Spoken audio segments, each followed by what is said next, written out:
pesa Utapa top flow Akasenjo mabako You might jump back Yeah, what you say? Kuchwani, anytime I'm a steps, can fucking funny. Taka one, but just that tag. To the style, you know we don't pop back. Keep on a vapala, vachenga vatala, ma kampala. Yeah, come for the cut to Katali. We push and stay strong like Netabi. Back to the style. Away. It's the NSK here. Now I'm second. Your favorite in the yellow wereld mos. Yeah, officially on the screen again, and I'm not gonna lie to you, I am extremely nervous. This is probably the most honest I'm going to be during this episode, and it's gonna be a very, very, very special episode for a couple of reasons. But before we explain to you why this will be a special episode, let me just quickly revert back to Namibians and to people who have been a fan of the NSK brand, a fan of the industry loop brand, to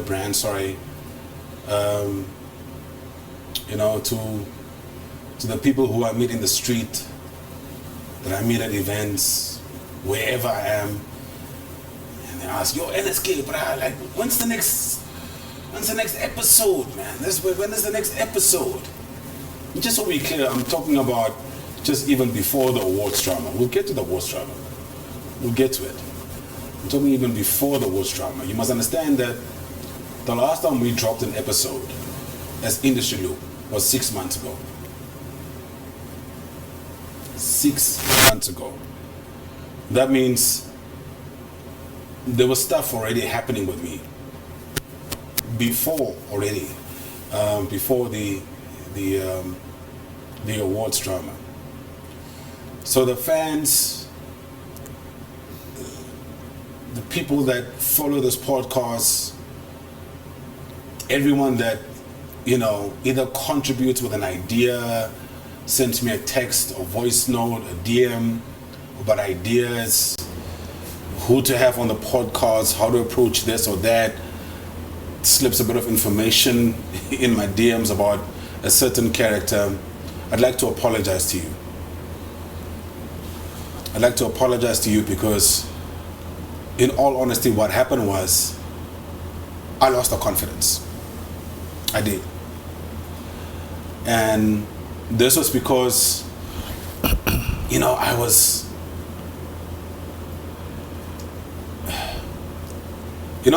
was hurled with insults and just like a mileage of hatred directed towards me. Yes, there's a whole team behind this podcast, shout out to them, but I'm the face, right? I'm the founder of this thing, so rightfully it's gonna come to me. Again, this is before the awards drama. And I'm not gonna lie to you. I'll be very honest with you. This insults, and all this hatred, it did get to me. It did. And when it did get to me, it killed my confidence. It got into I got into my head, and I thought to myself, but is this even worth doing? Is this worth doing? Because clearly people, because the negative comments are almost always the loudest, right? Clearly people hate you, and like, why are you doing this? You don't need this. You've got kids that you need to take care of. You've got family that love you, and you can focus on them. And now you've got all this hate. But I got to a point where I understood what my purpose is. And my purpose is, unfortunately, to be that guy. And to be that guy comes with this territory. It comes with the hatred. It comes with the insults. What's unfamiliar to people will hate. And I said it in my column last weekend. I said it, and I said, I've always been Team Namibia. and I've been extremely Team Namibia, right? And what this means is I want self-actualization. That's the very expensive word. I want Namibians to be proud of who they are, because right now that's not the case. Let's be honest. We consume foreign content, we embrace foreign content, our slang, the way we talk, the way we walk is more South African, more Nigerian, more American than actual Namibian. Who are we as Namibians? So for me, in my position, I've always made it a point for us to be Namibian, like for us to Namibianize our content. And when I mean by Namibianized content, I don't mean just music. It's a whole creative industry. There's film, there's so many things, right? So yes, I was in my head. Yes, my confidence left me. Yes, I accepted people's judgment of me, of me being this monster, and it was gone for like 6 months. But I'm back now. Yes, I am. And prepare to be sick of me if you hate me. Because this podcast in 2025 is going to go from where it was to a whole different level. We will ask the difficult questions. We will have the personalities in here. We will get the Namibian story, and we will Namibianize the context.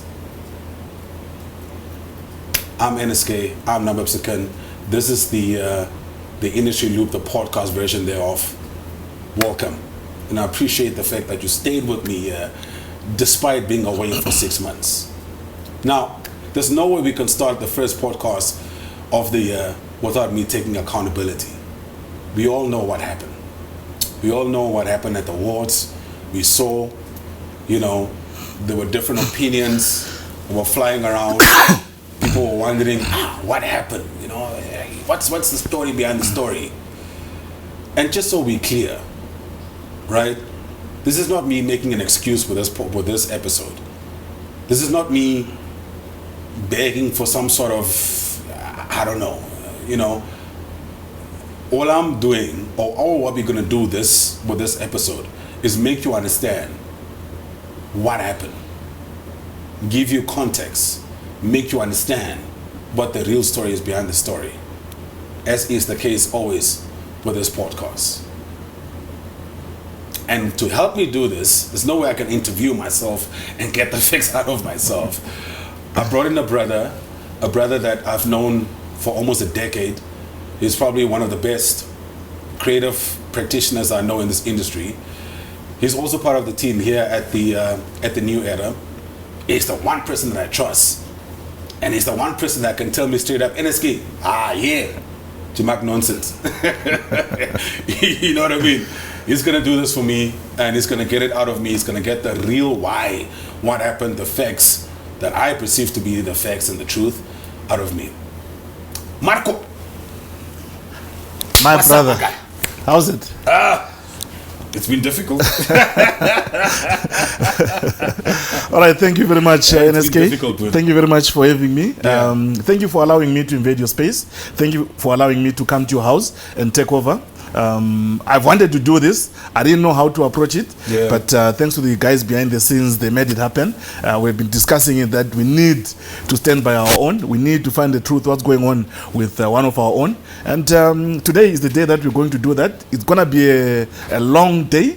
I think it's going to be a long day. Let's bring it, man. Quite a few questions that I have. I have really a few questions for you. Personally, from my own, and there are questions that we also picked up, from social media, from people talking. And we'll be trying to get the truth and make sure that people know what's actually happening.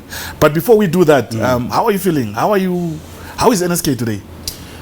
Well, today I'm happy to be doing this, Marco. I'm really happy to be doing this.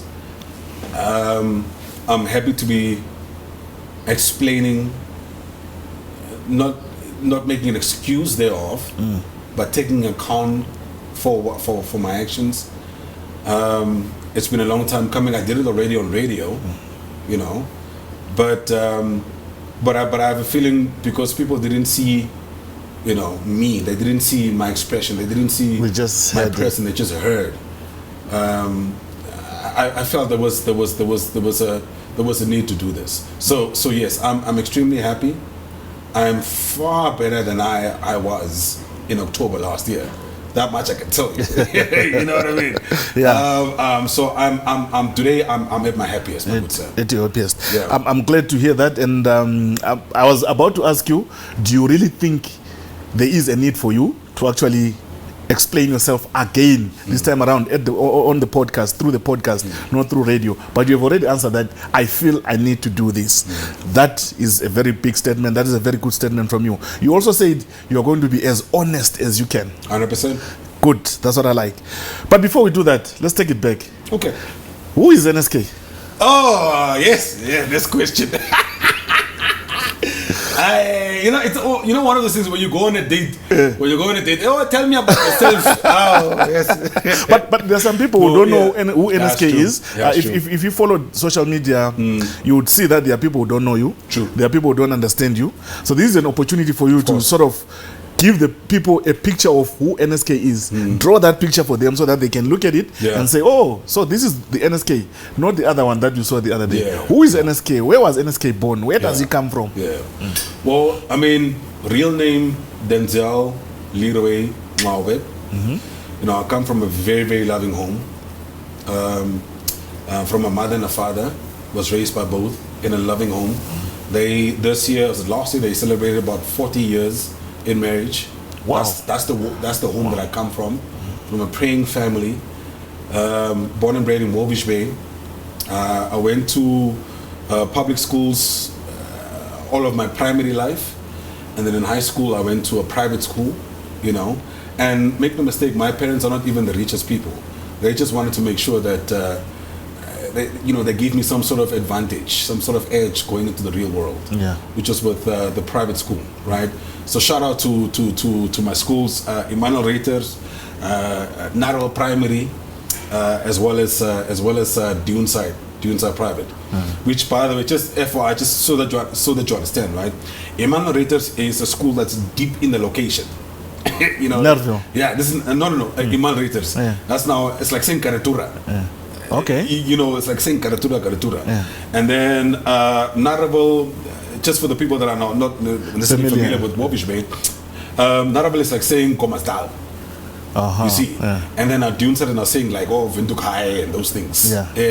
So I'm a conglomerate of all people, okay, and as a result, I have become this multifaceted human being. I'm not just one thing. I'm a multitude of things. I'm a multicultural human being. As a matter of fact, my family, we are mixed. We are Damara, Vambu, and also a bit of San. Yeah. So everything about me, how I grew up, yes, lots of love, lots of laughter, lots of positivity, but also very multicultural, multitude, right? So that's who I've always been. That's literally my background. My family home is literally deep in Karatura, which is now Kwisatmun, literally, and for those that know me and that know the Ngabe family and the Ohru family, because it's a dual family, they would know the type of people we are, because the type of people that we are, we would feed the whole community. It's one of those things. So you were welcoming. Yeah, we were very welcoming. It's just those old school ways of community. Of going about life. That was my house. You know what I mean? We are people that grew up in our house. That's not necessarily even family. I thought I had brothers that were actually not brothers. They were just friends of the family that grew up in the house. That's now how later as an adult that I found out that's how deep the love was in my house, right? And that's where I come from. Come from a praying family, Catholic for that matter, deeply cultural family, deeply Christian family, and very talented family even for that matter. Now tell me, when growing up and going into all these schools and growing up in that family, growing up in Walvish Bay, what did you want to be you know, at school they always ask us, what would you like to be when you grow up? I remember I wanted to be a firefighter. I don't know why. Yeah, I wanted to be a firefighter. I could be in Los Angeles right now fighting fires over there. But somehow along the way, you know, I changed direction and I went into sports. I went into entertainment. Yeah. What did you want to be when you grew up? I've always wanted to be in front of people. I just never knew Pastor? No, I mean, whatever it may be, whatever it may be, I always knew that I get my joy, like my soul lit up. Being in front of people. Being in front of people.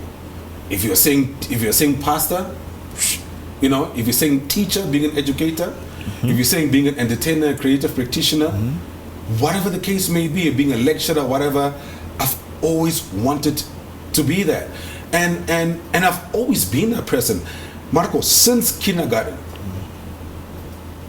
Since kindergarten. Listen to me very well now, dude. So that is since like kindergarten. I'm four, like 3, 4, 5, 6. 4. Yeah. You Not know, even 6, 3, 4, 5. Yeah. Yeah. I've always been that guy. I've always been in front of people, performing for people, making people laugh or making people happy, dancing for them. You know what I mean? Right throughout primary school. My goodness, at Emmanuel Reuters, the late Zane Hudson was a teacher of mine. He's a prominent member of the community back in the day. He was a lyricist. He was a vocalist. Someone that people loved. I was part of the founding choir that wrote the and composed the school anthem for Emmanuel Reuters. You know what I mean? At church, how I got this voice, right? At church, funny story. I'm in Tsumeb with the home choirs in front of this choir, right? And the basses, the two basses, you know, they were adults. Maybe they had a nice night the previous night, so they were little bubblers. So they couldn't. So they couldn't push through. But I think it's by being in the choir and being there in my mom's legs and everything. Every time that they would rehearse, which is at our home, by the way, I knew the songs. So the Sunday morning, dude. They are bubblers, you know, they can't really push the bass. What happened in that moment is I started singing bass, and I think I was grade 3 or 4. I started singing bass in an adult choir in front of the whole church. At grade 3? Yes. That's like, what? How old was I? 6, 7? Yeah, 6, 7. That's when my voice broke out. And that's how early. Like, I've always been in front of people. I've always been that person. At Narva Primary, I was LRC. I played in the rugby team. At high school, I was part of the choir. I was part of the founding choir. I was always part of something. I was always in front of something. At high school, they had this thing where, as grade 11s, you needed to write a speech and deliver it.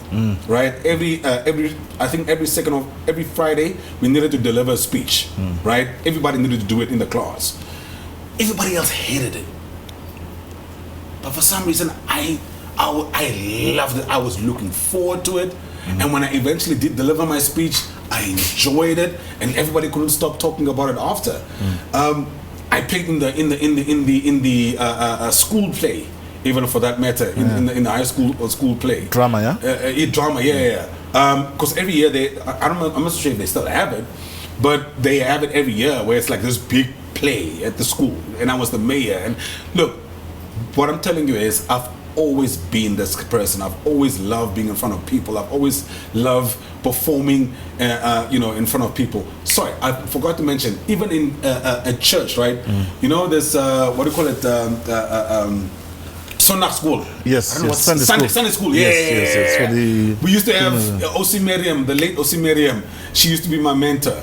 Dude, like we used to play Spreker, which is like plays, theater plays. In church, in front of people. So I've always been that person. Like, I'm not, like at the time I didn't know what exactly what I wanted to be, but I knew it had to involve people. Yeah. So when did you now decide that, okay, entertainment, radio, being a creative, this is my direction? Back in the day, it was Polytechnic of Namibia. Yeah. Now it's NAS, right? I enrolled for HR. Studies, yeah. Which year was that? That was 2010. 9-10. I finished 2008, 9, sorry. So it was 2009 that I was here in Windhoek, right? I left that 2008, that December, I left for Windhoek, stayed with my uncle. I was like, no, I need to go, right? So I leave, And I'm at NAS or Polytech back then. Marco, I'm not gonna lie to you, I was so bored. During lectures. During lectures. I was so bored. I sat through those lectures and I tried it, man. I tried, because the thing is, you've got parents back home, they look up to you, you've got family back home, you've come a long way, you can't just come to Polytech, waste all of that money and not do something, right? Yeah. But I told you my soul lights up in front of people, right? I was focused on everything else but studies. I was in a choir at Polytech. I tried to run for LRC, I lost. You know, but even at Polytech, you know, back in the day, now NAS, I was in front of people. I loved it, right? And then so I didn't know. This is something that I didn't know, because for some reason he just never came to our house. Stanley Mareka, I had no idea that Stanley Mareka is actually my blood cousin. Wow. Yes. The dancer. The dancer. One The time dancer. African Of champion. African music, of African champion. Dancing, yeah. Oh, exactly. And that time he just won the title, right? Yeah. And there was one weekend where December, this is now 2009 December, come back home. You have to come back home, you know what I mean? For that December, I'm home. He comes over. It's him, Firo, Sebastian, and Moira. The four of them. Yeah. They came for Pepsi promotion. They didn't have a place to stay, so they came stayed at my place. I see the guy. I'm like, this is Stanley Boss. You know what I mean? This is like the big dancer. Oh, you guys are cousins. Yo. So that's the December that changed my life, because I got to spend time with him. I got to spend time with his crew. Right. And I thought to myself, if I get back to Windhoek in 2011, I'm gonna start dancing. You know what I mean? Because I could dance. I can dance. You know what I mean? I'm just a little lazy right now. I haven't danced in a while. You know, I'm a bit unfit and everything. But but I've got rhythm in me, right?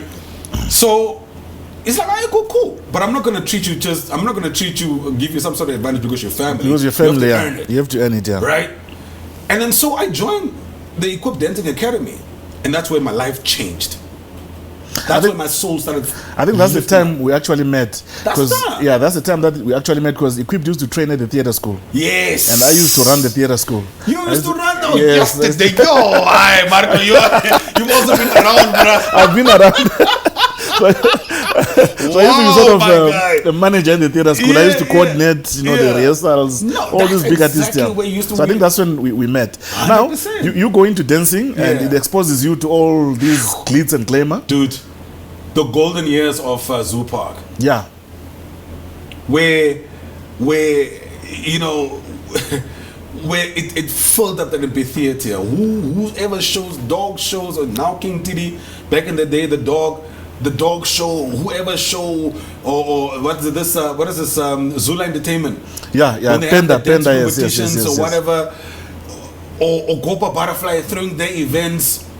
We are there. I'm exposed to this world, and every time I'm on stage, Marco, it's like, oh my gosh, like I can't explain this feeling, right? It's almost you almost know that this is where you belong. Where you belong, yeah. Right. And that was the start. That was the trigger. window. That was the trigger. That was the bit that sparked it. Where I knew, listen, I'm wasting my mom's money. I'm wasting my dad's money.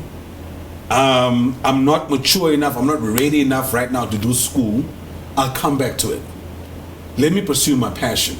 It was very hard to convince them. Yeah. You know what I mean? I can imagine. I had to. I told, look, Zali, I'll come back to this. You need to trust me. I feel like there's something that I'm feeling here. I'm dying here on campus. It's like there's nothing happening for me here, and it's not that I'm not intellectual. No. I'm a CB student. You know what I mean? Like I love information. You cannot be a radio presenter if you don't love information. If you don't love information, definitely. Let's just be honest there. You know what I mean? I love information. I love information, right? It's just I was not ready in that time. I needed to pursue my passion, and that's where it started. From EQ, I met someone, you know, that sort of kind of showed me a different direction, you know. What direction was that? Which was, look, listen, in as much as you enjoy dancing, but remember there's a whole creative industry here. And in as much as there's a whole creative industry here, we're trying to build a life. And in us trying to build a life, the money that you're making here from dancing is not necessarily enough. Maybe look at something a little bit more lucrative. Look at radio. Look at choreography. Look at emceeing, right?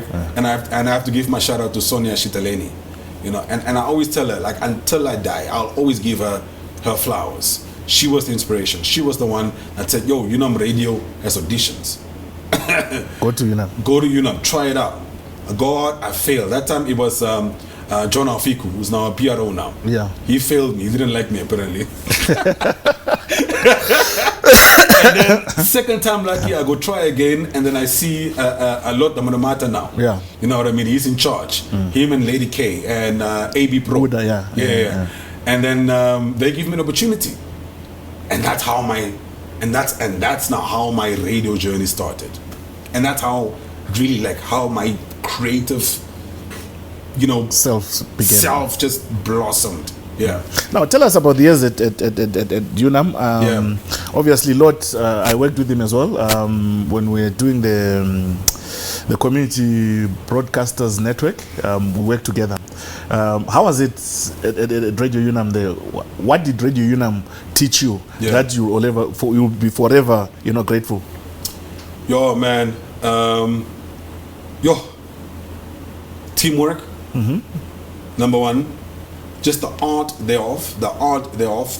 of radio, that it's not necessarily about you, you know, it's about the people that you are serving, your target audience at the time, right? It's a selfless profession. You know, very, very early on, Lord told me, you're not going to be a millionaire doing this. Definitely. Because I see you like money. That's what go to HR and become a millionaire. Maybe go do something else. I said, I don't want to do something else. I want to do this. He said, you're not going to make the millions that you think that you're going to make. Yeah. We're in Namibia. And that's a very selfish profession. All right. Fast forward. Radio Energy. Yeah. Oh my goodness. Big shout out to Tafanji. Tafanji Nyerenda. Tafiro. Funny story, how he discovered me. I was doing the breakfast show. No, at the time I was now shifted to the afternoon show. At UNAM Radio. At UNAM Radio. Yeah. I was shifted to the afternoon show, and then he heard me, right? And he calls in studio off air, and is saying, "Yo, this is Tafiro. I'd like you to come in, please, for auditions on Monday." I'm like, "What? Tafiro calling me? Stop it!" I killed the phone on him. There's no way Tafanji's gonna call me. You know, call me for what? What do you mean, right? And then he calls me again, and I'm like, who's pranking me here, man? Who's trying to sound like Tafanji here? Because you must understand, Tafiro at the time, he was the biggest presenter. Yeah. What are you talking about? He was killing it. Yeah. He was the biggest radio brand in the country. He was doing stuff that unimaginable. Like he was, what? Radio Energy. You know what I mean? And it was just about the time that it rebranded to Energy 100 FM, yes, under Josie Jose's leadership. Yeah. Okay, great. So and then he finds my personal number, and then he calls me a number. It's like, yo, what's wrong with you? I'm trying to get you to do auditions here, you know. And that's why I said, okay, cool, okay, all right, okay. I come in on Monday, come do the auditions. That time I'm skinny as a needle. I've got this weird cornrows, you know what I mean? I still have this binar swag, you know, like, because you know, like, Bobishwe naturalism is cold, right? Yeah. So I have this big baggy clothes and stuff. I get there, you know. At the time, I find Katiti, you know, the small one. Yes. Now he's big law enforcement officer. Yeah. And he records my audition. I do the audition. And then he calls me back again the next day. It's like, listen, I need you to come meet management. I'm like, meet management? This thing is becoming real now, right? Get in there. Josie is there, and the rest of the team is there. And I remember even before coming to the meeting, it's like, listen, maybe drop your baggy clothes. just wear normal jean, It's wear tough, official shirt. This is not toughy now. Get there, I have the meeting with them. They're impressed, and then they hire me. And I'm not gonna lie to you, Radio Energy, rebranded to Energy 100 FM at the time, was probably one of my formative years. That's where now I became a professional. How long did you stay there? Man, I was there for like 5.5 years. Five and a half years of inspirational radio, breakfast radio. I'm talking stuff that and funny enough, every journey, I keep saying this, right? Every journey my soul lights up. Every journey my soul is on fire. But with Energy 100 FM, man, my soul was another level, man. I was happy, I was making money. Oh my goodness, supporting my daughter at the time, I was sending money home. Zali is now saying, my kid is going to come on radio now. So this is what you meant. Yeah. This is what you meant. You know what I mean? Okay, send some more money for the farm. Yeah. That's now where I now properly established myself as a creative professional. Properly made my name. That's where I understood corporate language. Good day, kind regards. As per my previous email, kindly find attached. And the emceeing part. Oh, the emceeing part. Oh man, yes, the emceeing part. Yeah, the emceeing part. Wow, the emceeing part. I have to give credit to Knowledge Ipinge, right? Because Knowledge saw my brand growing. Knowledge is also from Mobish Bay. Yeah. He saw my brand growing in terms of energy, and Knowledge started giving me gigs. Just like, listen. And I mean by paying gigs, like he would pay me like good money. Like, wow. And big gigs where there's now South Africans performing and so on. And live shows is 2,000 people, 3,000 people, 10,000 people. I'm talking earliest of my years now, formative years. And he was the first event organizer really that said, listen, I've got 5,000 people here in front of you. What are you going to do? Are you going to MC this thing or not? He was the one that really said, here's your money, MC, yeah. Right? And yesterday, that now unlocked another door. Again, that now lit my soul up on another level. I loved being on stage. I still do. Having all these people, having this ability that I didn't even know I have, having this ability to move with people's emotions, to control people's moods, bring them up, bring them down. It was so. Yes, I don't even know how to explain it, but yes, Knowledge is the person that really gave me the first big gigs, big gigs, and that's where the emceeing started. He saw that I'm starting to do big things on Energy.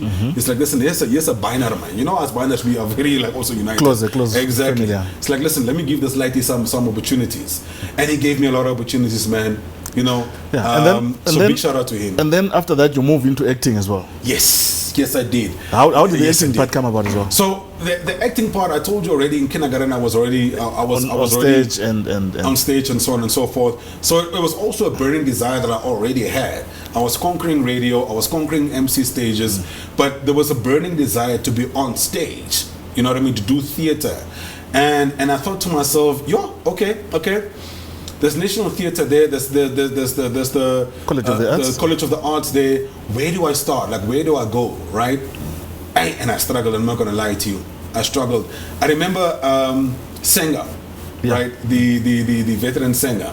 I remember her turning me away because I went to the NTN. I went to the NTN and I'm like, hi, how you doing? I'd like to maybe put my name on the roster or registrar. Maybe if you guys need extras or whatever. And she's just like, no, we're not looking for any actors now. And it hurt. I'm not gonna lie to you. It hurt, but it motivated me, right? And then, so in my motivation of trying to be an actor, I come across an advert that said that they're looking for some extras by the College of the Arts. Back then, Bank took College of the Arts. College of the Arts, right? Get there, I see Uncle D, David Javera, and Uncle Joseph Molapong. And you know, and I meet them, they audition me, and for some reason David liked me. He really took a liking to me. And that's where my acting career started. And when I mean by started, I mean I was in theater plays 2-3 years in a row, 4 or 5 times throughout the year. And you must understand, if you're a theater actor, if you understand theater, it takes 4 or 5 weeks of rehearsals, brutal rehearsals, right? And you put on that stage, or you put on the performance for 2 days. Next one. That's what Uncle D and Uncle Joe were doing with me. You know what I mean? Later on, Adriano Fasachi joins in terms of this thing that we're trying to do, and other actors start joining in. That's where my acting was born now. It's really thanks to the late Uncle D. He was the one that gave me the opportunity, that said, okay, look, there's something here. There's something there. And you know, people always ask me, but which one do you love the most though? Like, on the radio, do you love, you know, which one? Like, I can't answer the question. You know what I mean? Because I love all of them equally. I love acting. I love, especially theater. I love film. Don't get me wrong. Yeah. I love film. I don't want to come across as arrogant, right? But I found film to be easy compared to like theater. Because theater, there's an audience. It's one set, go.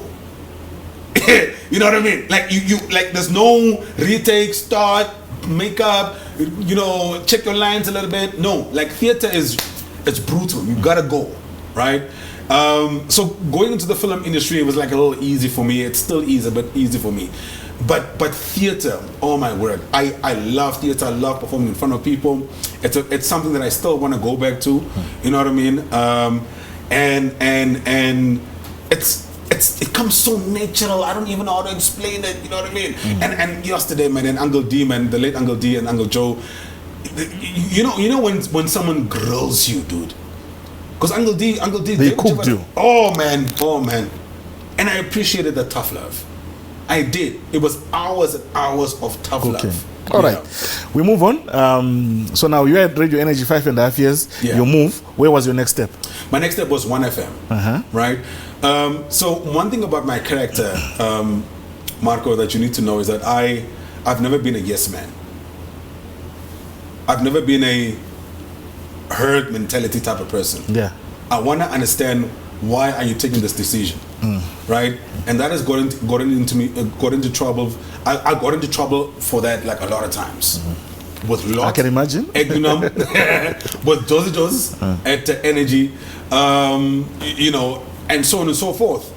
So it got to a point where Energy and I, we just had to separate, right? It just got to that point, and I said, okay, look, I'm stepping away. Let's see what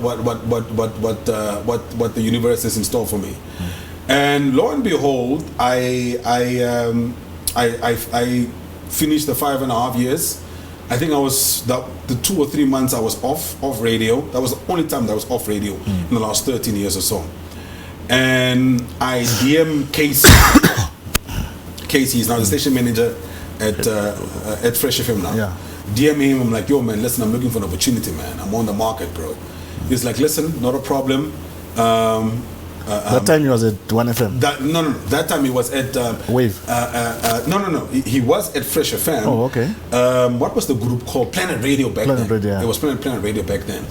So I DM him, and it's like, no, come through, right? Come meet my managers, let's see what we can do, set you up for Fresh FM. And then I get there, the managers like me, they really take a serious liking to me. They're like, no man, we don't want you on Fresh FM. Especially with your background, your Afrikaans background, where you come from, the fact that you played rugby, and the fact that you've got that background. We want you at 1FM. I'm like, what's 1FM? You didn't even know about it. I didn't even know 1FM. You know what I mean? I had to do research. And at the time, 1FM was now rebranded to 1FM from Kudu FM. Yeah. Now, what I know from Kudu FM is like straight Afrikaans, right? Yeah. I'm an Afrikaans guy. I am. As a matter of fact, growing up, jokingly, I used to be the Afrikaner. I used to call myself Afrikaner more than a Damara. Jokingly growing up now.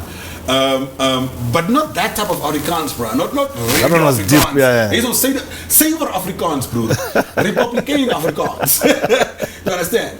And it's like, and then they explain to me, no, you'll just mix it up. You both Afrikaans and English, whatever. And that's how I go to 1FM. I'm like, you know what? Cool. Let me take a break from urban black radio, which is not energy. And because the thing is, I still loved energy. Yeah. I didn't want to go from energy straight to Fresh FM, to be very honest with you. Yeah. Because I knew back then they were serious rivals.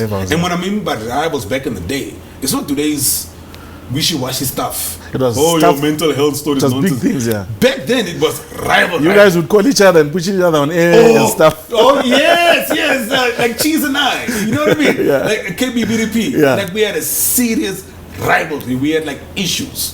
And when you saw that podcast, I'm sure you saw the podcast that we had. Yeah. We even almost had a physical altercation at the Namas. Yeah. Cheese and I. That's how serious that rival was back in the day, right? So I didn't want to go straight to Fresh FM. But if it did come, cool, let's do it. I'm going to squash this beef with Cheese. With Cheese, yeah. So I went to 1FM, right?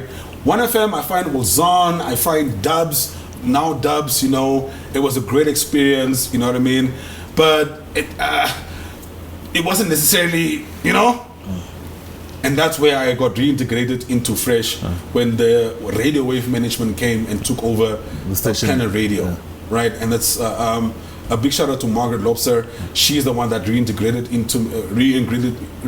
me into Fresh FM. into Fresh FM. And how many years has that been now? With Fresh FM, 6? 6 years. I think it's been 6 years now. Yeah, it's been long. It's been a while, It's been a while. Wow. Yeah, I think it's been 6 years. More. Probably 6 and some change. Yeah. All right, now let's get to some serious stuff. As you can see, I'm pulling up my shirt, my sleeves here. Let's get to it, man. Let's get to it. Let's get to it. Last year, take us through the whole of last year. How has it been for you? It's been a tough year, I know. Yes. It's been a tough year for you. How has it been? You know. You see, like I said in my open monologue, all right, I lost confidence. What happened for you to lose confidence? I mean, look, you are the guy who likes being in front of people. You are the guy who's always confident. When you're in a room, people must know you are there, and 100%. people will always know you are there. Yes. So, what happened for you to lose that confidence? I mean, it was just, you know, the negativity that was directed towards me because of the work that I was doing here, and also on radio, right? It just became too much for me. So by the work that you're doing here, you mean the column that you have, Industry column, Loops, right? Industry Loop, and the podcast. the podcast, and my work on radio. Yes. Now you must understand one thing about me, Marco. I am, what do I call myself? I'm a Team Namibia extremist. What does that mean? It means I'm always the guy that's trying to Namibianize everything. Everything. I'm always the guy that's trying to have Namibians have self-actualization. In my open monologue, I said, we love embracing foreign content in all facets of society, be it sports, be it business, be it entertainment, you name it. Namibians love foreign. And I hate it. Because I'm a Namibian, right? I want Namibians to look at Namibians and have some sort of identity. We don't have an identity, Marco. And a guy in my position right now, right? I have the influence and I have the platform to plant that seed. And I've been planting that seed for a long time now. You get people that hate it, you get people that love it, right? For some reason, I just quite never understood why people hate it. Because it's like, you watch foreign content, you watch podcasts, you watch McG, you watch El Tito, you are the same person that was tweeting and Facebooking about Cat Williams's podcast with Say Shay, right? Club Say Shay, like, but when it becomes Namibian, when it hits a little home, it's this uproar. Oh my gosh, and I'm hating, and I've got this agenda. Yes, of course I've got an agenda. The agenda is Team Namibia. I want Namibians to speak about Namibians. I want self-exaggeration. I want it to be cool to be Namibian, bro. Do you understand? Why is that such a foreign concept? But I understand. You know, recently especially with this drama, right? I've been doing a lot of reading. I've been doing a lot of listening to mentors and just, you know, checking in with people that really have lived life. And a lot of my mentors, a lot of people are saying, look, the the guy that's always in the lead, the guy that's always there in front, the guy that's always first with something, will always be the most hated. People at some point hated Nelson Mandela. People at some point hated Sam Nujoma. People at some point hated Steve Jobs and all these other people that were pioneers, that were saying, listen, I'm coming with a foreign concept here, and this concept, people don't like it. You know? So if it so happens for me to be that guy, then I've accepted that let me be that guy, right? So that's been my last year. I lost confidence because the negativity, it just became too much. You know what I mean? I started doubting myself. I started, you know, like, but you know, is this worth it, man? You know what I mean? You know, this side, my business partners, like the New Era and so on, asking me what's going on. I have no answer. It was a problem, Marco. So, the awards, the Simply You Magazine awards come. Yes. Before they come, you get nominated, right? Did you get nominated or did you enter the awards? Well, I mean, with awards, you enter. That's the case with Namibia. Okay. Even with the Namas, even with the back in the day with the Namas, you had you had to submit just so that people understand that, right? You have to send an application, plead your case. This is what I've been doing the last 12 months. So that's the case also with the Simply You. All right, so there's a call out for submissions. You 100%. submit, and lo and behold, you're one of the nominated guys. Take us through that period. Were you excited?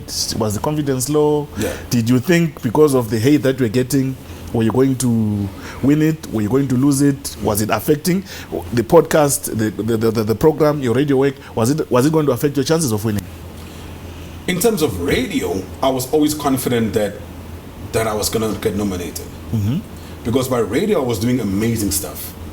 You know what I mean? I was having one of my best 2 years, 24 months of radio.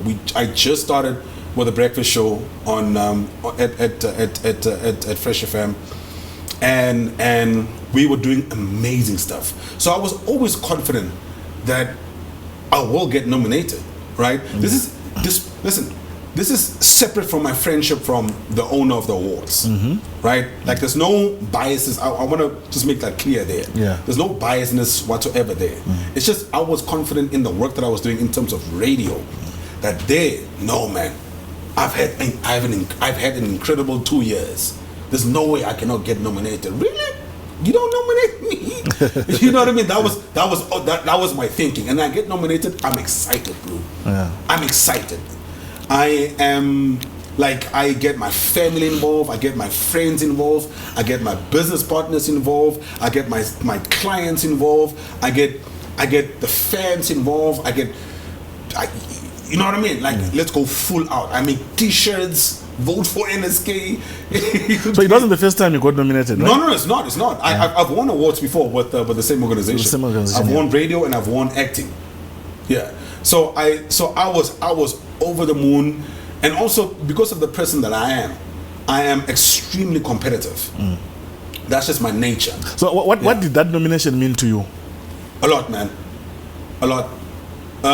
You see, perhaps you see in the Namibian society, for some reason we don't respect the creative industry. That's just the truth, right? People don't look at the creative industry and think, they can contribute to the GDP. They don't. Right? The ordinary man on the street right now, if you ask him what is a radio presenter, they'll probably give you an obscure answer, or it's like, whatever, it's nothing. You're not a teacher, you're not a nurse, you know what I mean? It's not a serious job. Go and have fun. Open the mic and just sound nice. Talk. Yeah. That's not the case. Yeah. So then the award night comes. You are prepared. You go there. Now, what happens? What goes through your mind as you walk in there? Take us through those 3 hours, leading up to the awards. Okay, so I wanna, if you'd allow me, man, Marco, I wanna properly give context. Yes. Right. No, go ahead. And again, it's not a thing of I'm making an excuse or I'm apologizing but saying no. If someone cheats on you, you want to find out why. Yeah, definitely. Right? Yeah. If like that's why even in the legal system, that's why we have a legal system in the country where even if you plead guilty, the trial still goes ahead because we need to find out the details. That's just life. That's how life is set up, right? You have to give context to what happened. So the owner of the awards is someone that I've known for many years, right? I shared a slot. I was a newsreader on her show at Energy. Yeah. Right? And you must understand one thing about radio. Radio it's a very personal medium, especially when you share a slot. Yeah. Because you see someone at the lowest and at the highest. And she was at her lowest. When you're working together at Yes. Energy, yes. Yes. And she would always mention this dream of hers. And this dream was always the magazine. Right? And how she always had this dream of, from the magazine, it would become something bigger. You know what I mean? What does this bigger mean? We don't know at the time. But she always had this dream. And I've known about this dream before it even gave birth. Right? And so I was like, I saw this woman's tears. I saw this woman's suffers. I saw this woman's happiness. When she left, she went to go hustle on her own, and she finally got that dream going, Yes. which is to have the magazine. It became a reality. It became a reality, and she knows it. She knows it. I have my phone here. You can go through the text. I've always rooted for her. I've always it's so deeply personal with me, with her, right? Damn it, we even share a song together. This is me, Katiti, and her now. We even share a song, and when it comes to music and sharing music, it's deep, right? Yeah. So the concept of me wanting to help her with this awards that has been on for many years, for a couple of years now, but it doesn't have the market. It's not getting people talking. Yeah. The same way at Namas, the same way people Namas and people talking, yeah. it hurt me. Do you understand? And maybe this is a foreign concept for this industry where there's a lot of fake people, but I come from a different cloth, bro. You know what I mean? You, many others, people that are my industry friends in this, it's deep for me. Yeah, definitely. It really is. I care for you, Marco. I care for her. I care for the people that I really that I've come with for many years. Yeah. So it shouldn't be a foreign concept that I wanted her awards this blow year up. to blow up, man. Right? I wanted it to blow up. Keep in mind, I won 2 awards before. At the same organization. At the same organization, right? And I say this because of credibility. If the awards are not getting to the level it needs to be, the awards that I won will be in question. The credibility of those awards will be in question. Like, what awards did you win? You said you won Simply You. Oh, okay, What's Simply You? What's Simply You? Yeah. You know what I mean? I always had to explain that to people in my private circles, right? And she knows this. So my plan was, okay, I got nominated. We're in a creative industry, right? Let's have fun. Let's have fun. Whether I win or I lose. You know what I mean? Yeah. Let's have fun. Let's blow this thing up. Let's give people something to talk about, right? And remember, I'm always the guy that's trying to what? Namibianize things. Everything, yeah. Okay. So I sit and I think to myself, how do I help her? How do I blow this thing out of the water? How do I make it exciting? How do I get Namibians talking? And that's you alone. Alone. Nobody else is influencing Nobody else. you. Yeah. No one, and obviously I had to speak to the love of my life. Yeah. You know what I mean? Yeah. I had to speak to her. We she helps me. Okay, look, here and there, because she's a big Kanye West fan, by the way. Yeah. Right? And so I'm like, okay, listen, let me pull a Kanye. Let me pull a Kanye on the awards. Okay. Right. Interesting. So now, if you study what Kanye West did when he interrupted Taylor Swift, Taylor Swift, yeah. right? His whole demeanor, his whole character was, I'm Kanye West. I'm the king of this industry, right? And plus, he just won an award that night. Yes. He won early in the night. He won an award. And he went to interrupt Taylor because Swift. Beyonce didn't win. Okay, now. Yeah. Okay, stay with me. Yeah. He had a Hennessy bottle, his outfit, you know, like typical Kanye West arrogance, man, understand you? Yeah. Now, keep in mind, dude, like I'm a creative practitioner. I'm an actor, Yeah. right? So I'm like, all right, cool. I'm gonna pull a Kanye West. All right, cool. So I start planting seeds. I start planting seeds in the sense of, I want this thing really to blow up. Yeah. You know what I mean? I really want it to blow up. I really want people to talk about the awards. I wanted to get to the market. I wanted to get to corporate Namibia. To a point where corporate Namibia looks at it and be like, okay, people are talking about these awards. What are these awards again? Oh wait, okay, cool. It's cool, let's put our money in there. They put their money in there, my girl is winning. Do you understand? It's genuine. And the industry is blowing up. The industry is blowing up. You understand? And also it's a different type of award. It's not necessarily music. Yeah. Right? It's influencers and whatever, which is the new thing. Yeah. Great. So the first seed that I planted is the Tala da Costa seed. The screenshot that you guys saw now. Yeah. That went viral. Right? Now, so on purpose I text Tala da Costa. Okay. I text Tala da Costa and I say, Tala da Costa, I want to F up the awards. Like I want to create a moment. Yeah. Right? Tala's like, we laugh. By the way, funny enough, people only saw the extract of that small screenshot. There's a whole conversation, but it's cool. There's a whole conversation. But that was the first plant that the first seed that I planted. Right? But was Tala in also in No, he was nominated. No, was he in your plan to say, let's do it? Yes. The conversations are there, my good sir. You know what I mean? I think we'll put them, Makoya, we must put these conversations on the full extract of the conversations. Yeah. Right? Cheers. And so I knew Tala is a dramatic character. He is, definitely. I knew Tala gets people talking. And keep in mind, Tala was already on our show, on the radio show before. And I had a nice connection with Tala, right? And I said, okay, cool. I'm going to plant the seed with Tala.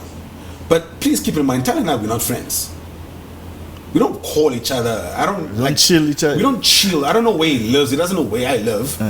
It's literally, it's not, you see the love that I have for you or for the owner of the awards, it's not that type of love. Yeah. I don't know Tala. I don't even know whether his full name is Tala da Costa. You know what I mean? Until now. You know what I mean? Yeah. I just knew this is the perfect seed that I can plant for him to spread the message and to gossip in with these people that will get people talking.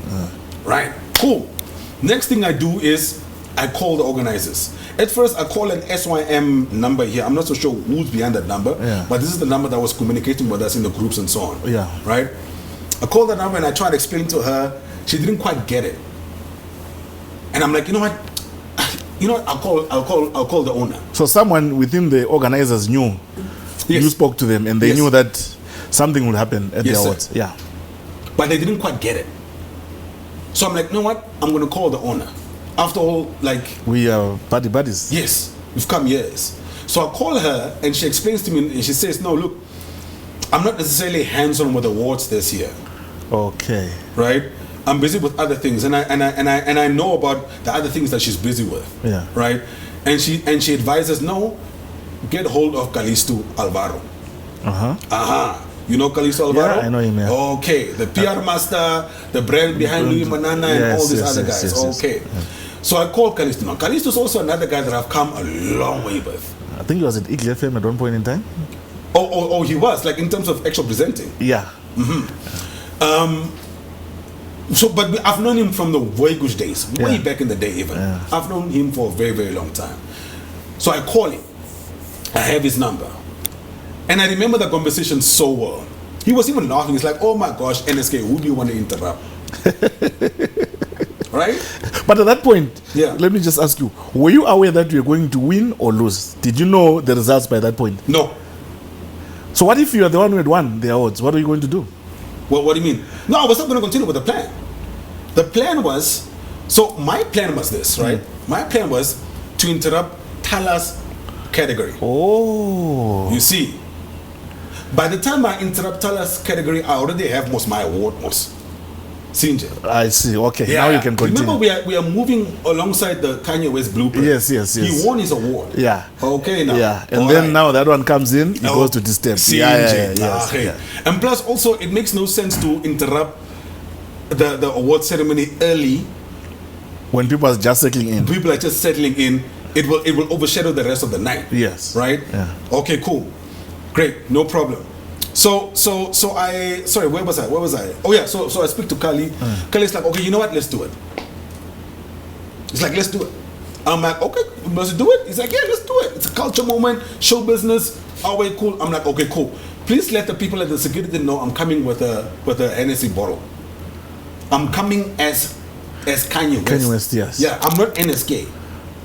I'm Kanye West there. So that's sort of an alter ego? It's an alter ego. Yeah. For Sanjay. So, and I remember, man, I remember so well, man. I you know, that bottle cost $700. Like, listen, it's not a cheap bottle. It's not a cheap bottle, man. Marco, I'm not that type of person. I'm not that type of person that goes in the club and buys bottles and stuff. You know, You're not a baller. I'm a gin guy. You know, I'll buy a nice snappy gin and I will enjoy it and go and sleep. And I'll sleep. You know what I mean? Or have like a nice intimate friendship. You know, chill, braai, and then we go sleep. We go sleep, yeah. I'm not that bottles. Hey, I've got 3 kids, man. You know what I mean? I'm not that type of guy. I'm not that. So I spent $700 on a bottle. On that bottle alone, not the attire. We're not talking about attire. The attire.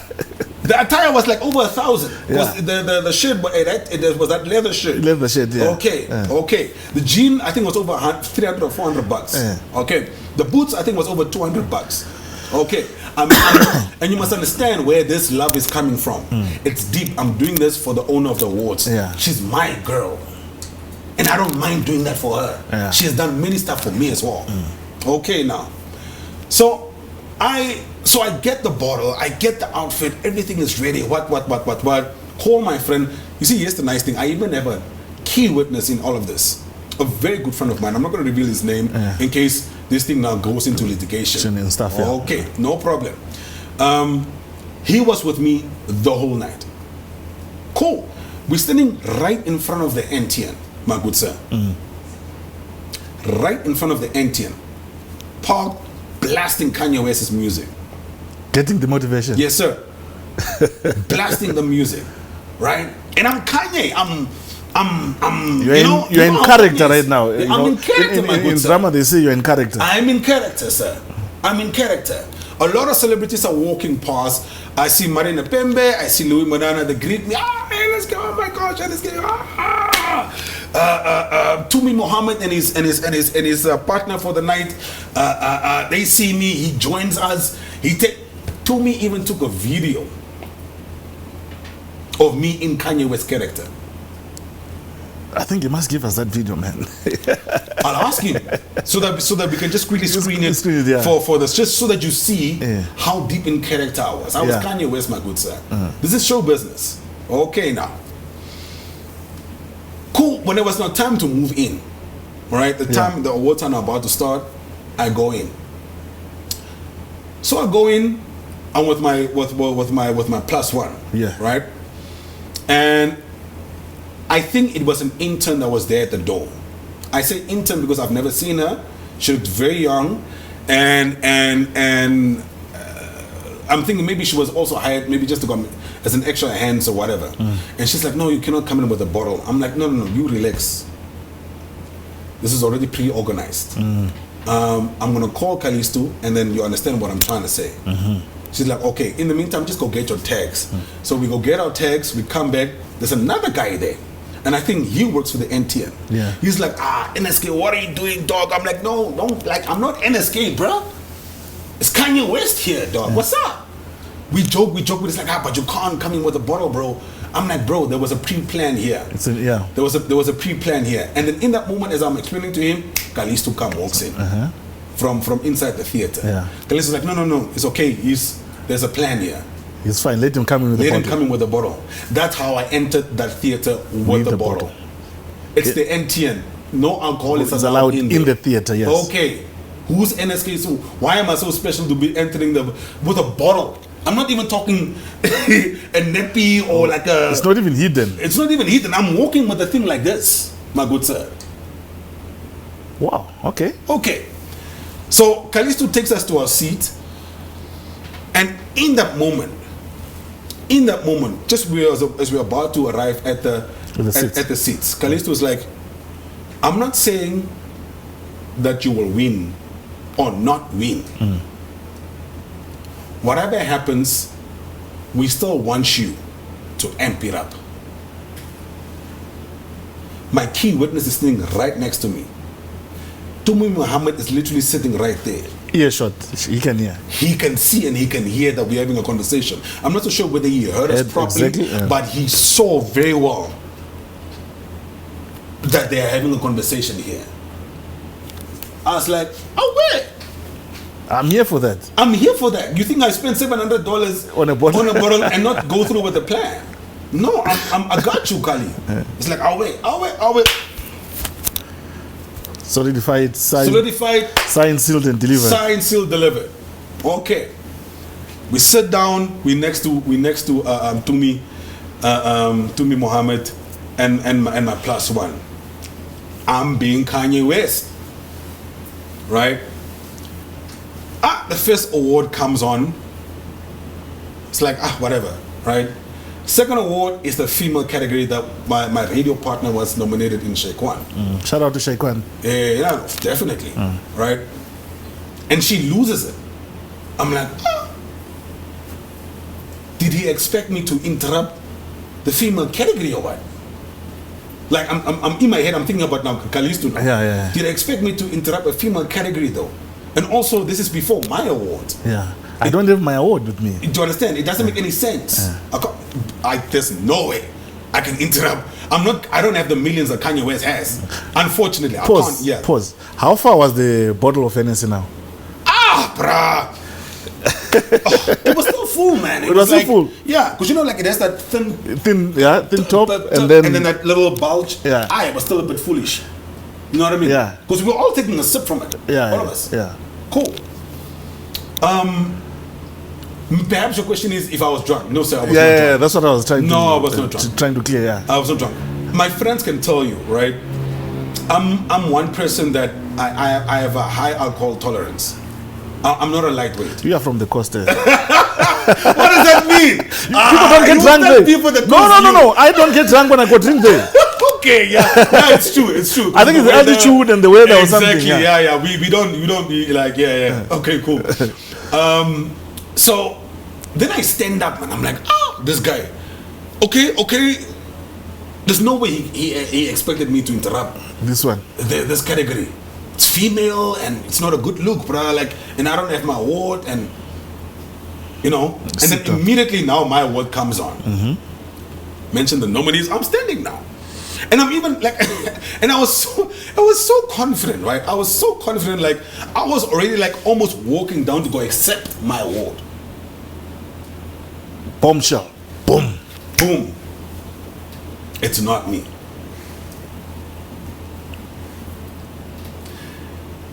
I'll be extremely honest with you. You were hurt. In that moment, it hurt.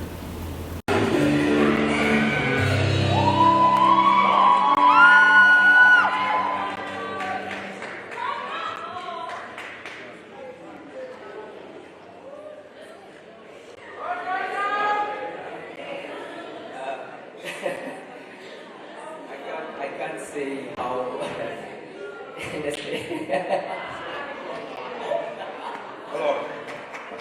Kanye moment. It's giving Kanye. I'm gonna let you finish. Switch on the mic.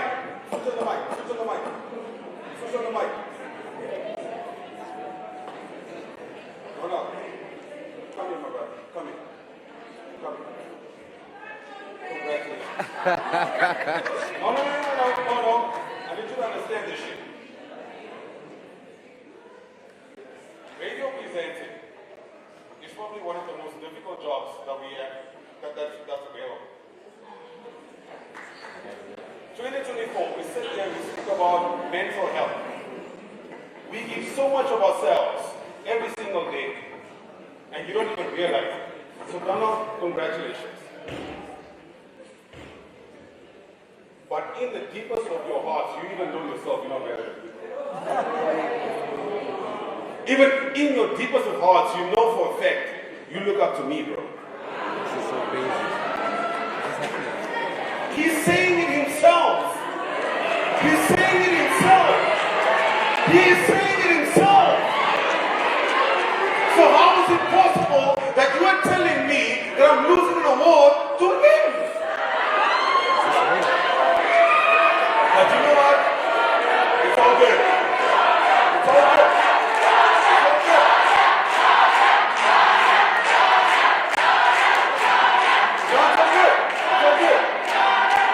I'm gonna have my mentor take me away. It's all good. I'm gonna lose the shit.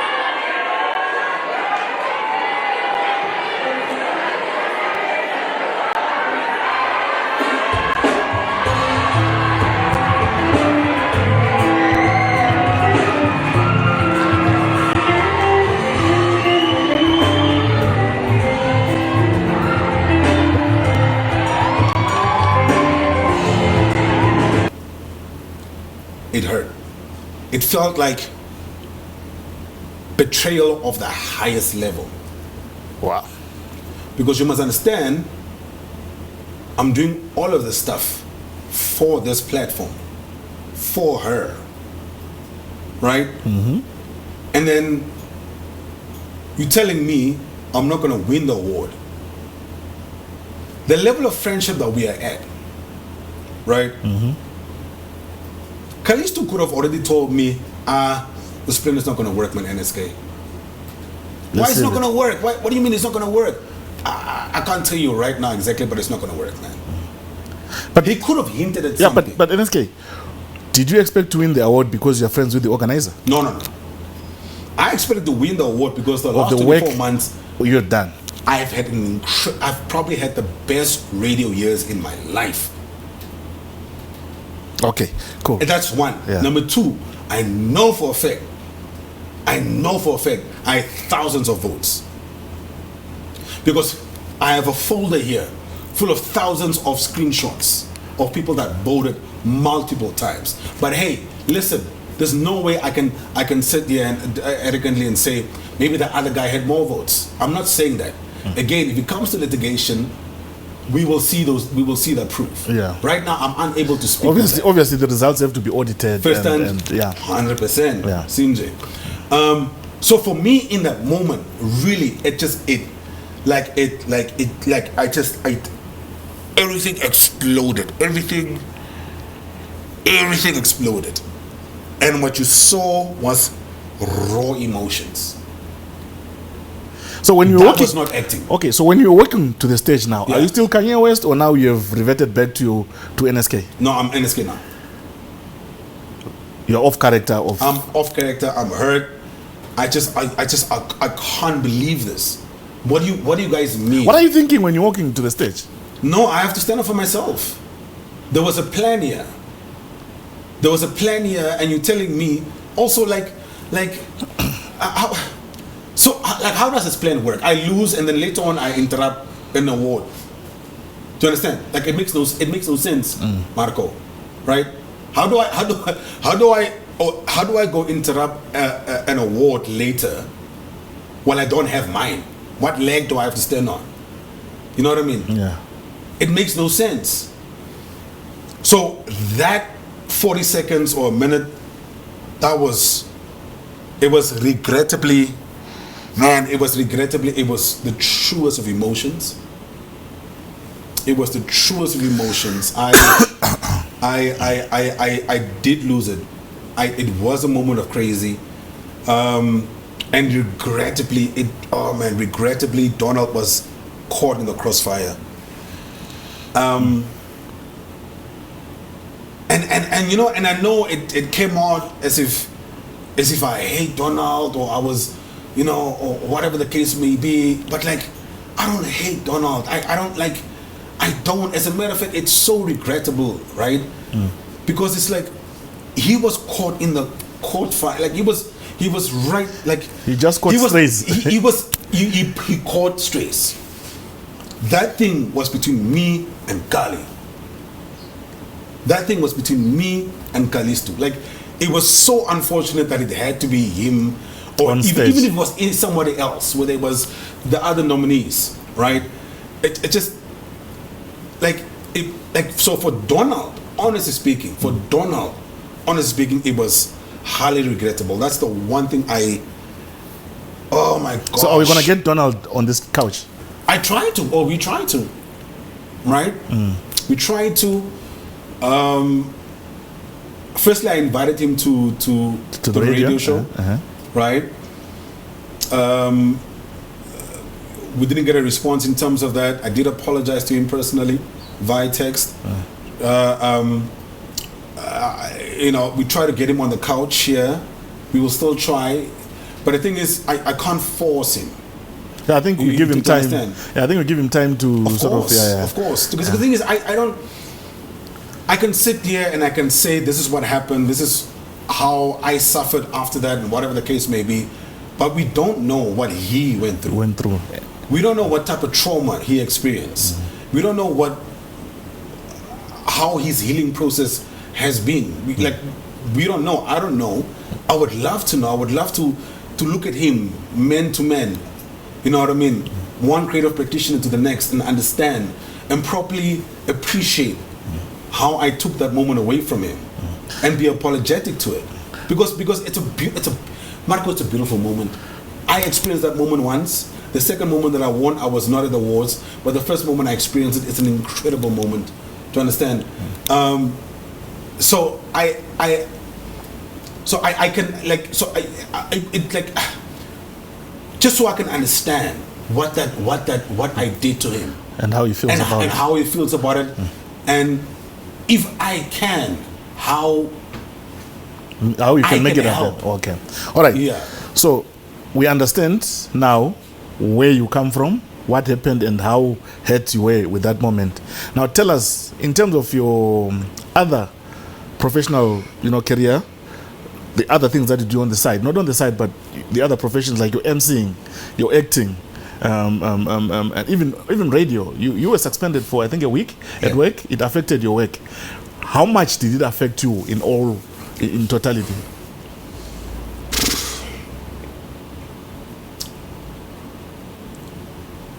Ish. You can even give us, in emceeing, I lost gigs. In terms of influencing, I lost clients. In terms of this, I lost this. There are people who are not talking to me. Take us through. You have the platform. So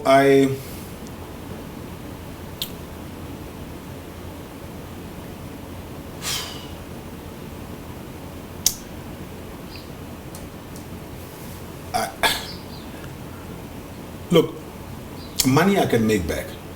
I can make money back. I can make connections back. But what I can't retrieve and what I can't undo is the difficulty and the hurt that my family went through. Okay. Right? My daughter is in grade 9, or she's going to grade 10 now. Man,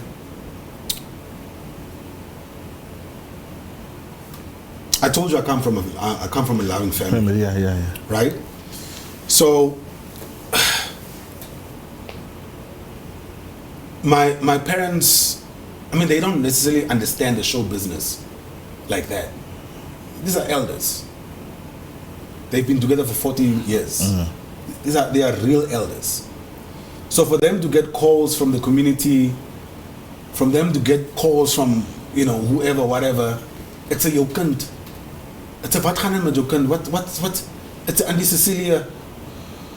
Ome Oswald. What gaan aan? Me having to explain that to them. Me having to explain that to my kids. The love of my life, bro. What she had to go through.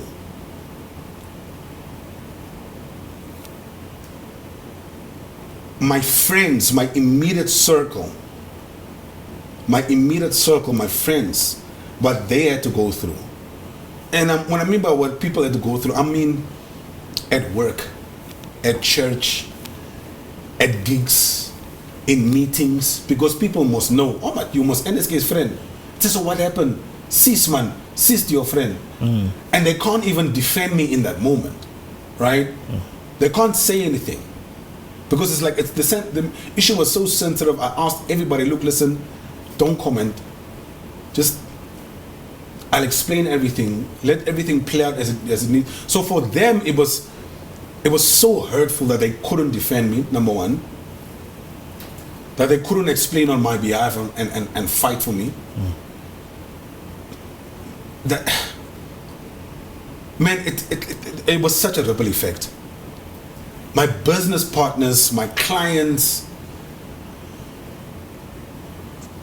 and I'm talking high up society, my good sir. High up society, where people. So that's the first thing. Like, people around me went through a torrid time. My radio partner, she started to be on air.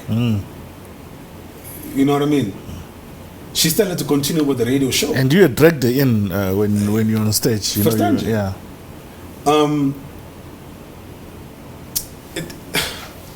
It was a terrible time for people who love me, for people who love working with me, for people who consider me as a brother, a business partner, and whatever the case may be. In terms of money, at this point I can estimate.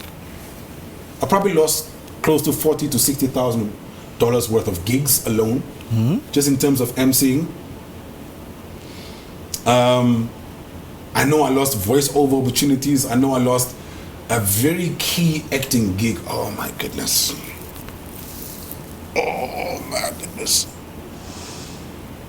Oh.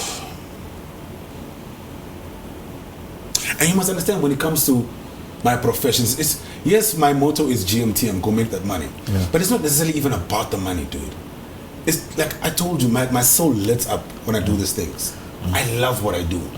It comes from the heart. And one thing you haven't mentioned is the reputational damage. Yes. How was your reputation damaged? Yes. How much do you think your reputation was damaged? I still suffer from it. You know? Because you must understand, man, in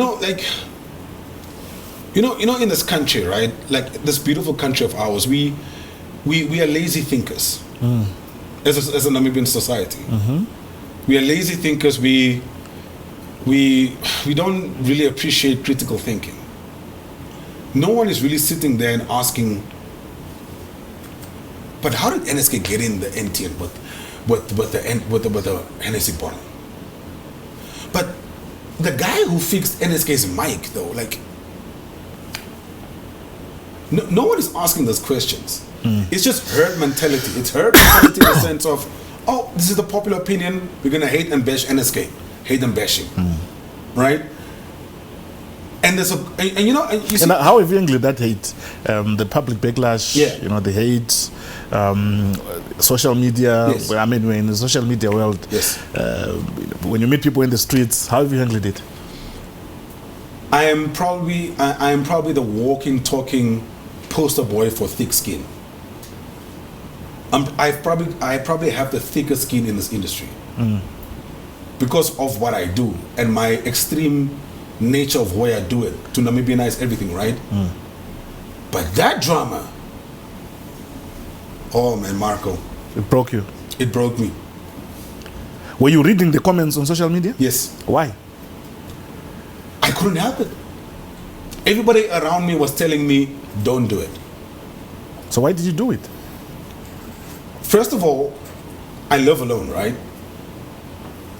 And I remember I think it was like the Tuesday. I think it was the Tuesday. That Tuesday, I think because the Monday, it was an unfortunate situation where I didn't apologize on air, and then I got suspended. The Tuesday, I read so many comments, dude, where I got suicidal. I got suicidal, and Hey man, I'm trying not to cry. I'm No, trying. you can cry. I'm trying not to cry. Please cry. We don't want you going on stage again. Marco, I've read so many comments. Oh, look, he's crying again. Oh, but funny enough, we live in a society where men must cry, they must express their feelings, and then when you do cry, it's like, oh, what are you doing? Oh, second-hand embarrassment. So I'm trying not to go there, but all I can tell you is I got suicidal, and I remember very well, the love of my life, she walked into my flat. And she found me. Because the thing is, I read the comments. It like killed everything in me. It killed everything. Like I couldn't anymore. So my plan was, okay, I mean, I've given everything that I can to this country. Yeah. Okay. It's not only you. Recently, I think we saw what happened to Exit. Oh, him performing in the UK yes. Yeah. Would you think that is fair? In what sense? Sorry. In the sense of the fans saying he's being associated with people who did something. I mean, I think that's an unfair assumption on him, because he was just booked, right? Like he was just booked. Like, but his reaction now. Should he have kept quiet? The thing is, at the end of the day, Marco, we're also just human beings, man. All right, I hear you. We're also just human beings, man. Yes, Exit as a thick skin has been around for more than a decade, more. You know what I mean? But it gets to a point, it really gets to a point where, honestly speaking, at some, you are human. I was suicidal. I was ready to end this whole thing. Do you understand? That Monday, I didn't apologize. I was standing on how I felt. I was still emotional. Like, I'm also just a human being. So, you know but what I mean? have you tried to apologize to Donald? Have you tried to apologize to the organizers of Simple You Magazine Awards? Have you tried to apologize to your partner, your significant other, as well as your co-host? Yeah. I've apologized to everybody except for the organization. Why not the organization? I can't apologize to the organization because they came out and denied the fact that they knew about my plans and about our plans, which is not true. That's a lie. Have you spoken to Kalito? Nope. I haven't spoken to Kalisto. He hasn't called me. I wish he did. I really, you know what? Have you tried to call him? Why must I call him? Because the thing is, immediately when that drama happened, the Sunday morning when I go through the comments and when I see people's reaction, I didn't even know that the thing blew up like that. I see him on someone's comment saying that he's so hurt and he's so surprised by my actions. He didn't, like, you knew, Kali. Kalisto, you knew. So why must I apologize to him? He's lying. I'm suffering the reputational damage here. I recently had a back and forth with Helena, the owner of the organization, via text, because I just got so sick and tired of the stain that was on my name, and I shared screenshots on my status where I said they knew, and she was saying, look, I don't know what happened to her. She lost sponsorships. She had to fire people, or she had to let go of people and whatever. And if that is true, honestly speaking, if that is true, right, then it's a shame. Really, really it is. Because it's either Kalisto lied to her, or Kalisto did tell her, and she still decided, as the head of the organization, to go ahead with a plan to deny that they knew. They knew. You know what, Nam? I don't know if do we have polygraph tests in Namibia? Yeah, we do. We do. Yeah. Please put me on one. we'll try and do that. Put me on one, Marco. We'll try and do that. Okay. What have you learned from this experience? What is one biggest lesson that you have learned in just a short?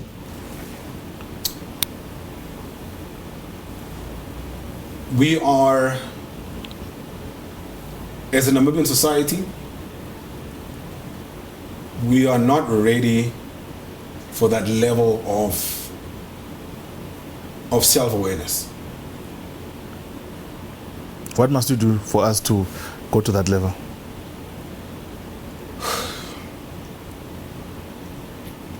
I don't know, Marco, man. I don't know, because I promise you, if you look at similar drama all around the world, different industries, India, Nigeria, Kenya, South Africa, people talk about it, people amplify it so much to a point where everybody ends up making money. Everybody ends up getting booked. People want to see Callisto. People want to see NSK everywhere. People still want to see the awards. The awards is now, you know what I mean? But in Namibia, it's almost as if it's the exact opposite, right? People are losing sponsorship. You are losing gigs, sponsorships. You're losing gigs. You're losing friends. You're losing and friends. You know what I mean? And funny enough, you know, I asked this on radio the other day, or last year. I asked, we say we are a 99.9% Christian country, right? This is what we preach. We follow the word. And I asked, if that's the case, why is what is this party? It's a CDF, a Christian Democratic Movement. Yeah. Why are political parties and establishments of Christian nature? Why are they not in the governing seat? No. I'm getting to the point that I'm trying to make. Yeah. We're saying we're 99% Christian, but we don't support Christians. But we don't live The Christian life. the Christian life. We don't support the Christian organizations. We understand, Jay. What does the word say? The word talks about forgiveness, isn't it? Yeah. Are we a forgiving nation? Good question. Here I am. Good question. You think you haven't been forgiven? But you're still pulling numbers on radio. I am. And that's genuine, pure love for the craft and art.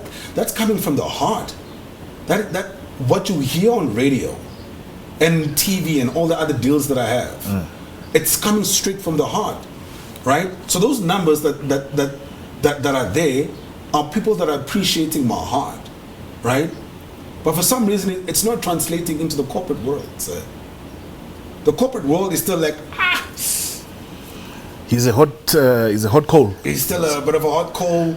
You know, banners. I don't think we can.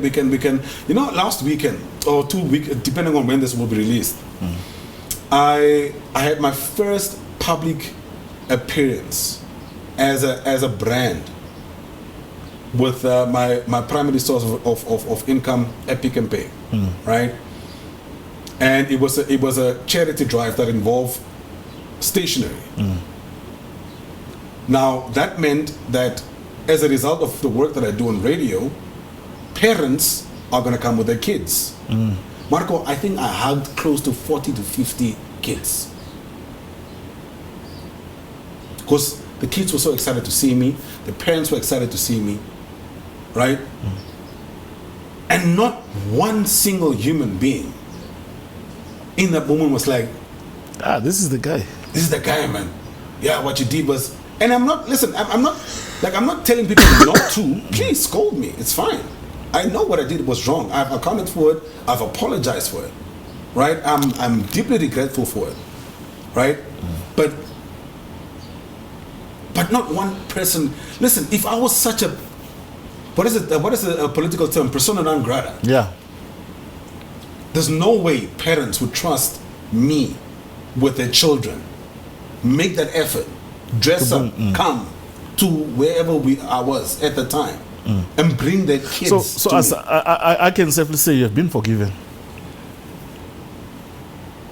But then how is the corporate world not seeing that? They will see it very soon. What is the way forward for NSK now, for the brand NSK? Prepare to be sick of me. Let's go. Prepare to be sick of me. I've allowed people who don't understand my vision to get in my head. I've allowed people who have some sort of, I don't know, self-esteem issues, whatever the case may be, to get under my skin. And for 6 months, this podcast was quiet. Right? I've allowed that. That's not going to happen anymore, my good sir. I know who I am. I've always been this person. I told you, since kindergarten, I've always been a leader. I've always led from the front. I love what I do.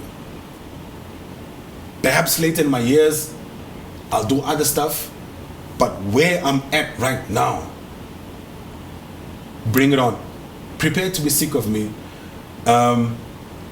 Prepare for a movement. Prepare for it's man, whether you hate me or whether you love me, one way or another, you will come across NSK.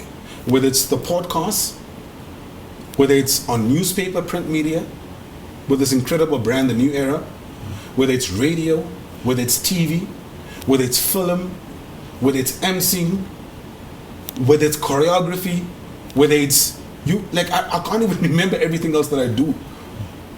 But one way or another, my good sir, my good madam, you will come across this brand.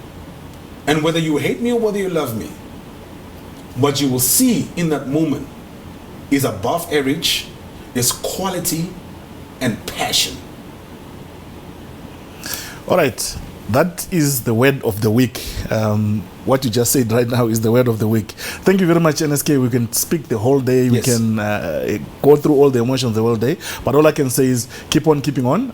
I believe that you have been forgiven. I believe that people have learned a lesson. Not only you, but also us and other people within the industry. I believe that your partners will come back to you in terms of the business partners. The corporate world will come back and back you up. And I hope you and Donald meet, sit down, have a coffee, have a drink. You must have Hennessy. Have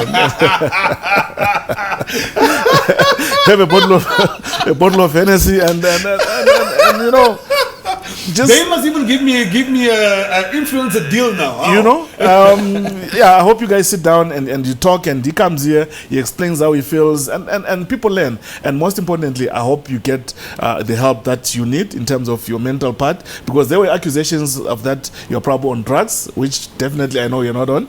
And I'm not that I'm defending you, but definitely I know you're not on drugs. So yeah, NSK. Thank you very much for having me and allowing me to sit here, allowing me to grill you. I didn't mean to grill you, and I hope by the time we go out here, we are still friends. I hope I did not step on your toes. I hope you don't, feel like I'm putting you on the spot. We needed to do this. We needed, the podcast to come back. 6 months is too long a time for it to be away, and we're looking forward to the new year. This is the first episode, by the way. We're looking forward to many more episodes. If it can be a daily activity, we would actually enjoy it. But for me, it's been a pleasure being here. And NSK, thank you very much for allowing me to do this, my man, brother. like Marco, you're my man. There's no hate here. I appreciate what you did for me. You're probably the one person that I trust in this industry to have done this. That could have pulled this off, you know what I mean, and to have asked me questions objectively, and I appreciate it. And catch him always every day, Monday to Friday, Fresh FM breakfast, 6 to 9. Yes, 6 to 10. 6 to 10. Yeah. Also catch him, One Africa TV on Saturdays for the Premier League. Yes. He probably will be on stage, doing theater. Catch him emceeing at any of these events. Yeah. Catch him everywhere. Bye-bye. Everywhere. Thank you, Marco.